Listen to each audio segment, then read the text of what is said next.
A Polícia Federal prendeu 24 suspeitos de lavagem de dinheiro hoje em 6 estados e no Distrito Federal.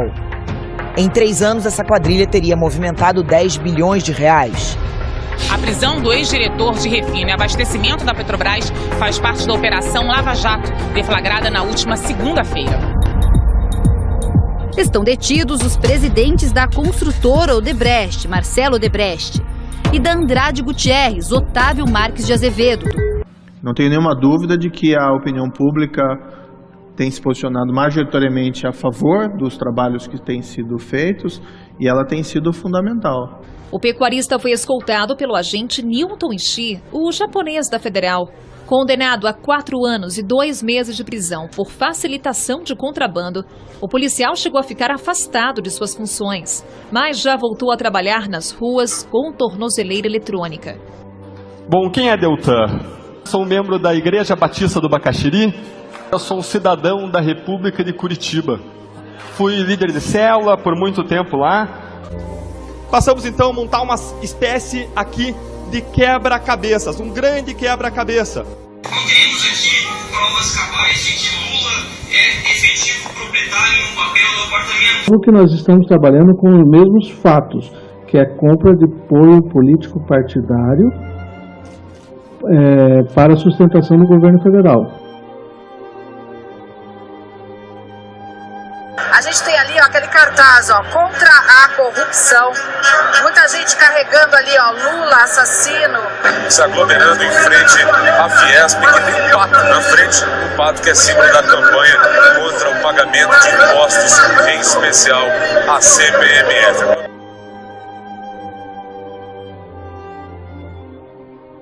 A Avenida Paulista foi completamente interditada nos 2 sentidos, 11 quarteirões tomados por manifestantes.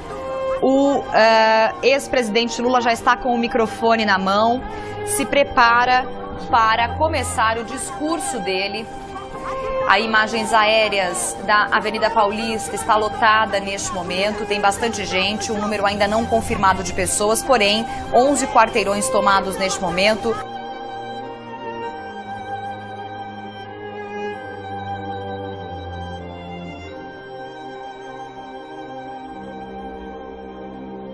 Nossas histórias de luta pela liberdade e pela democracia. Por isso eu digo ao Brasil, sim pelo futuro! O que um sítio em Atibaia, no interior paulista, e um triplex à beira-mar, no Guarujá, têm em comum? O delator Júlio Camargo disse que foi pressionado a pagar propina de 5 milhões de dólares ao presidente da Câmara, Eduardo Cunha. Eu estou pagando o preço de ter o meu mandato cassado por ter dado a continuidade do processo de impeachment. Isso é público e notório e ninguém vai conseguir tirar isso. A gente está com imagens ao vivo do Eduardo Cunha, que vai entrar agora, acabou de embarcar no avião da Polícia Federal no hangar em Brasília. A Operação Lava Jato ficou conhecida por levar políticos do alto escalão e grandes empresários para a cadeia. Apesar de popular perante a opinião pública, ela é contestada por importantes juristas, além de uma parcela minoritária da população. No fim de 2016, até a ONU pediu explicações ao governo brasileiro sobre os procedimentos adotados contra o ex-presidente Lula. Afinal, são várias as perguntas. A Lava Jato é parcial ou não? Acima de tudo, a Lava Jato foi ou será positiva para o Brasil? Primeiramente, realizaremos uma análise econômica sobre a operação. Depois, analisaremos as acusações de violações de direitos e partidarização.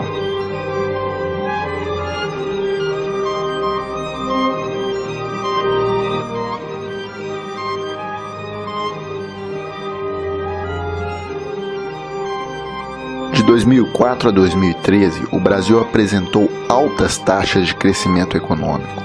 O país era destaque na imprensa internacional. A renda média do trabalhador subia e alcançamos a situação de pleno emprego. Não é preciso voltar tanto no tempo para relembrarmos esse período.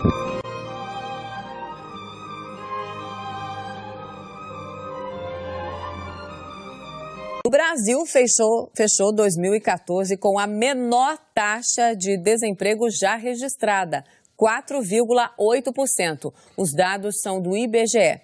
A taxa de desemprego no Brasil em 2014, considerando a média dos 12 meses, foi inédita. A mais baixa já vista até hoje, 4,8%, contra 5,4% no ano anterior e mais de 12% lá em 2003. Este estaleiro em Niterói, estado do Rio, mostra que em matéria de emprego o Brasil está nadando na corrente oposta, a do aumento de vagas. Seus 3.200 funcionários estão montando 4 navios novos ao mesmo tempo. Encomendas da indústria de petróleo e gás, que aqui no país não para de crescer. Emprego, portanto, não falta. Este gráfico mostra a tendência de queda do desemprego no Brasil. A taxa, que era 12,5% em abril de 2002, caiu para 6,4% em abril passado. Hoje, grande parte dos desempregados é formada por gente que saiu de um emprego para procurar outro melhor. Por isso se diz que o Brasil está quase no pleno emprego. A indústria automobilística brasileira anunciou nesta segunda-feira o recorde de vendas de automóveis e comerciais leves em 2012. Um dos motivos foi a redução do imposto sobre produtos industrializados sobre esses veículos, o que diminuiu o preço e tornou o carro mais acessível ao consumidor. Seu José Avelino deixou a Paraíba e viajou quase 2.000 quilômetros para visitar a filha no Rio. Uma viagem que ele costumava fazer de ônibus. Já vim de ônibus já. Demorei para danado, cheguei enfadado, cansado. E depois a gente advista nesse negócio que vem por cima, rapaz, é ligeiro demais, mas é bom. O número de passageiros de avião dentro do Brasil pulou de quase 30 milhões para 83 milhões em 2013, um aumento de 177%. O número de passageiros nos aeroportos praticamente triplicou na última década.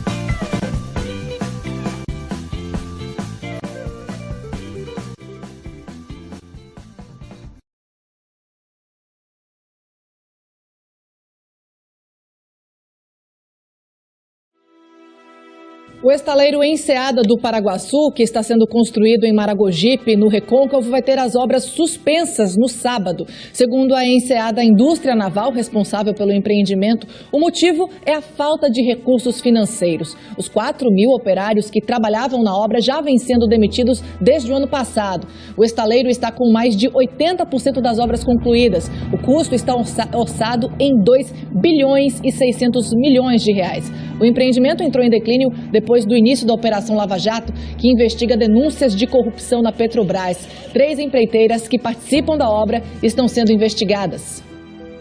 Um estaleiro em Angra dos Reis, no litoral sul do estado do Rio, vai demitir 2.000 trabalhadores. É mais um reflexo da Operação Lava Jato, que atingiu a Petrobras e fornecedores da estatal. Nilson já havia sido demitido do estaleiro Mauá e pela segunda vez teve a baixa na carteira profissional. Pelo jeito que vai, com esse negócio de Lava Jato aí, só vai acontecer isso aí mesmo. Já fechou o estaleiro Mauá, né? E outros estaleiros por aqui. Pra gente aqui só tem mesmo esse estaleiro aqui. Fechando aqui, pronto.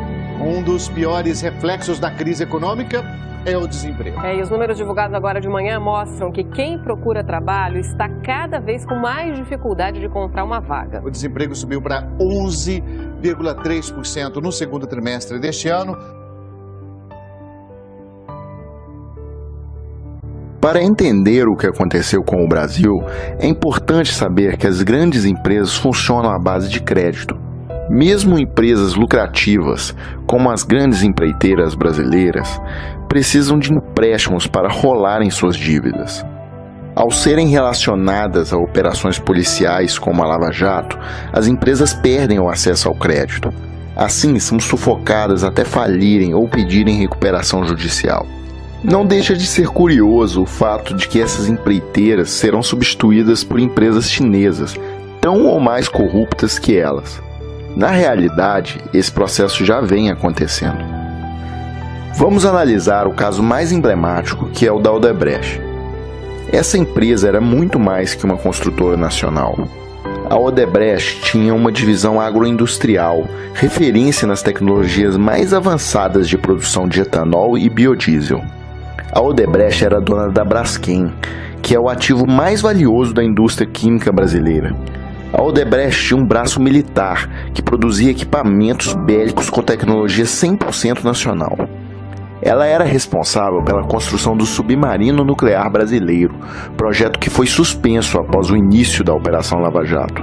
Além disso, a Odebrecht disputava mercados no exterior, ajudando o Brasil a exportar serviços de alto valor agregado, o que é algo difícil em um país especializado em exportar commodities de baixo valor.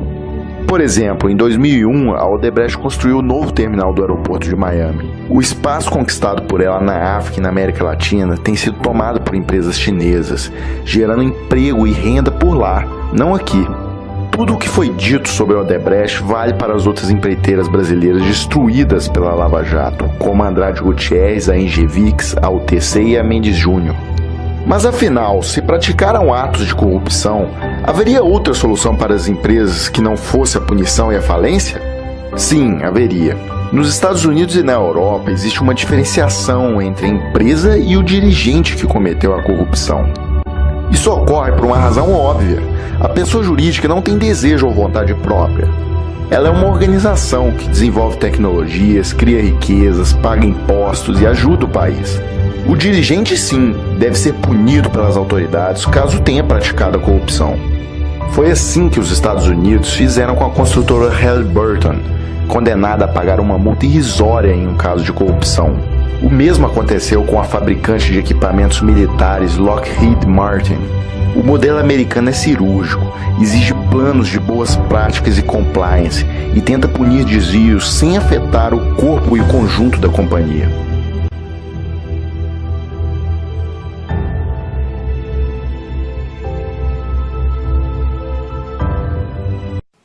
O fato é que a Lava Jato se gaba de ter conseguido devolver ao país 2 bilhões, até agora, de recursos desviados. Agora eu pergunto, só no sistema Odebrecht dizem que são 50 mil empregos riscados, no sistema todo de construção civil 150 mil, a quebra da indústria naval, o sério comprometimento da rigidez econômica de toda a indústria de construção civil. Isso daí é bem mais do que 2 bilhões. Do ponto de vista econômico, essa conta não fecha. A Lava Jato vai ter um saldo extremamente negativo na nossa economia. E esse é um saldo que nós vamos pagar por algumas décadas.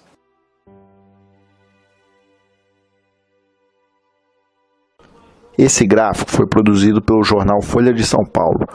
Perceba que foi exatamente em 2014 que a economia brasileira começou a naufragar. Todos nós somos contra a corrupção.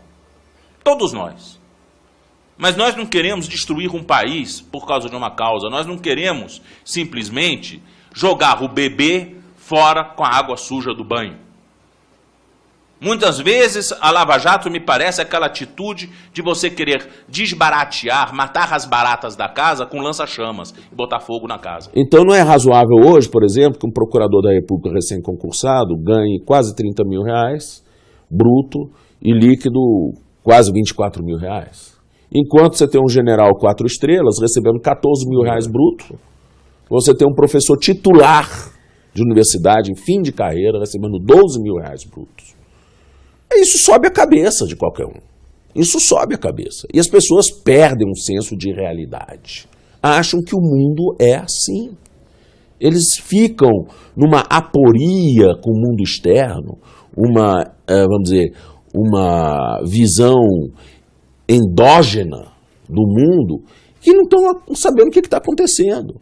Para um juiz como o Moro dizer que não sabe o que vai acontecer com o Brasil, com a Lava Jato, isso é de uma alienação completa quanto aos problemas nacionais. São milhares de empregos de pais de família que estão sendo riscados do mapa. Não são os empregos dos procuradores nem do juiz. Eu entrevistei outro dia o Wagner Freitas, presidente da CUT, que atribui ao juiz Moro a demissão de 1.500.000 trabalhadores do país. A contribuição da Lava Jato para essa crise é substancial. Eu digo mais, que ela é muito mais grave do que a vantagem que ela diz ter levado em recuperar 2 bilhões de reais perdidos no processo de corrupção. O senhor estudou na Alemanha. A Alemanha viveu o fenômeno do nazismo. Várias empresas que trabalharam no nazismo sobreviveram e estão aí até hoje. Esse fato que nós assistimos hoje, que é a destruição de um significativo pedaço da indústria brasileira, inclusive da indústria da engenharia pesada, do programa nuclear, da construção naval, isso aconteceria na Alemanha?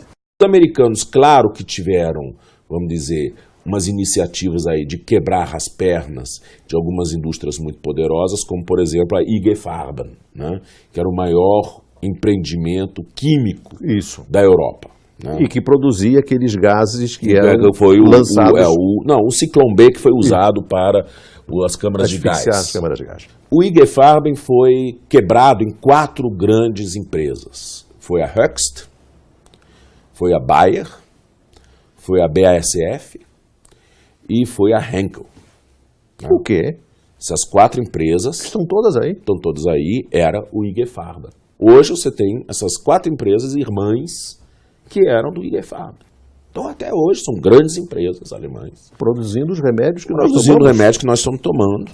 São donas praticamente da indústria química alemã, com enorme impacto internacional. Podemos lembrar também da Krupp, que fazia os canhões do Hitler. A Krupp hoje está junto com a Thyssen, né? ThyssenKrupp se juntaram os dois grupos.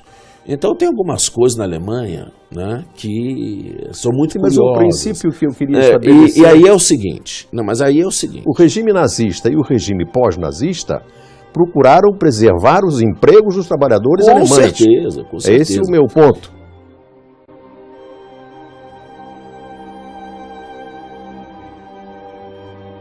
Esse canteiro aqui nós chegamos a ter 7.200 trabalhadores, né? O impacto que ela causou na chegada foi uma perspectiva muito bonita, muito grande, sabe? Foi um projeto onde nasceu uma esperança no coração das pessoas que moram aqui nesse lugar. Ah, isso aqui era pra estar pegando fogo, né? Aí tipo, a gente tá com ele operando em plena carga, dentro desse shopping aqui, em torno de 600 pessoas, só dentro desse shopping, produzindo 3.000 toneladas mês. Devia estar assim, infelizmente não foi possível. Em cursos, em especialização, todo mundo procura se especializar em algo. Aqui quando a gente foi assim surpreendido, né, com a interrupção da obra, isso dificultou bastante a vida de todos, né? Porque todos os trabalhadores e trabalhadoras que entraram em financiamento de casa própria, de carros, de motos, né, acabaram ficando endividados a partir do momento que foram desempregados. Também vai começar a fazer minha casa para sair do aluguel. Eu tenho que segurar, porque eu não posso gastar o que eu tenho para poder investir na minha casa. Rapaz, minha vida depois que eu saí do estaleiro foi pescar, né? Para pescaria, né? Pescar para poder levar sustento para a família, né? Eu dormi em um sonho e acordei em um pesadelo. Esse sonho foi interrompido bruscamente, né? E isso foi um impacto muito grande na região. Parou o momento que está todo mundo em construção, todo mundo apostou muito no momento da obra aqui. Tá todo mundo parado, uns pescando, outros tirando piaçava, tirando morão. Eu tinha expectativa de ter trabalho, de ter emprego o resto de minha vida, porque foi isso que foi falado por autoridades. Eu estou me sentindo impossibilitada de sonhar. A gente viu o sorriso estampado na face, né, dos maragogibanos, do São Roquense e do povo do Recôncavo em geral. E agora a gente vê tristeza, vê desespero, todo mundo em busca de oportunidade.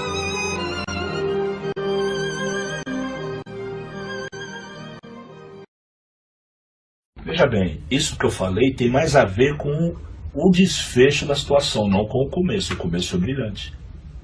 Se você analisar o começo do governo Lula, foi brilhante a ideia do Bolsa Família. Tirou o Brasil de uma condição e levou a outra. Ao ponto de eu perceber as pessoas com orgulho de ser brasileiro. Em algum momento se teve orgulho de ser brasileiro. Acho que em nenhum momento da história do Brasil se teve tanto patriotismo em relação ao Brasil como na época do Lula. Quando o Brasil pagou a dívida do FMI, como ofereceu dinheiro para o FMI, quando teve a crise no exterior e o Brasil passou por ela, e parecia impossível, parecia um sonho de Cinderela mesmo, dá a impressão que isso vai acabar a qualquer momento. Acabou? Eu acho que foi sabotado. Eu acho que há muitos interesses para que o Brasil não continue nesse caminho.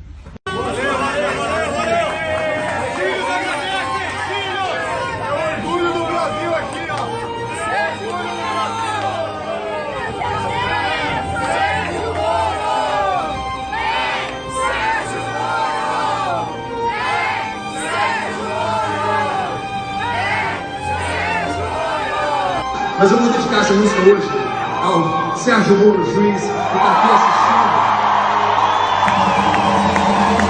que está presente aqui hoje no Conselho Majoritário.